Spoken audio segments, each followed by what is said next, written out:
இன்று வரையில் ஜானகி வாங்கிக் கொண்டிருக்கும் சம்பளத்தில் பாதியைத்தான் நீங்கள் சம்பளமாக வாங்கிக் கொண்டிருக்கிறீர்கள். அதனால் உங்கள் குடும்பத்தையும் இவளது குடும்பத்தையும் காப்பாற்ற வேண்டுமென்றால் இவள் நடித்தே ஆக வேண்டும். அப்படி இவள் நடித்து வரக்கூடிய வருமானத்தை அவளது குடும்பத்திற்கு பயன்படுத்தத்தான் நான் அனுமதிப்பேன்.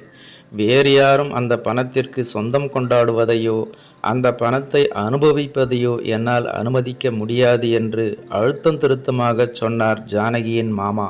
தனது மாமாவின் அந்த விஷமத்தனமான பேச்சை கேட்டு எம்ஜிஆர் ஆத்திரத்தில் ஏதாவது பேசிவிட்டால் அது திருமணத்திற்கு தடையாக அமைந்துவிடுமோ என்று அச்சப்பட்ட ஜானகி, இப்போதைக்கு சரியென்று சொல்லுங்கள், பிறகு பேசிக்கொள்ளலாம் என்று எம்ஜிஆருக்கு மட்டும் கேட்கும்படி சொன்னார் ஜானகி. ஆனால் ஜானகியின் மாமா பேசிய எகத்தாளமான பேச்சினால் காயமடைந்திருந்த எம்ஜிஆரை ஜானகியின் அந்த பேச்சு இன்னும் ஆத்திரமடைய செய்தது. ஒரு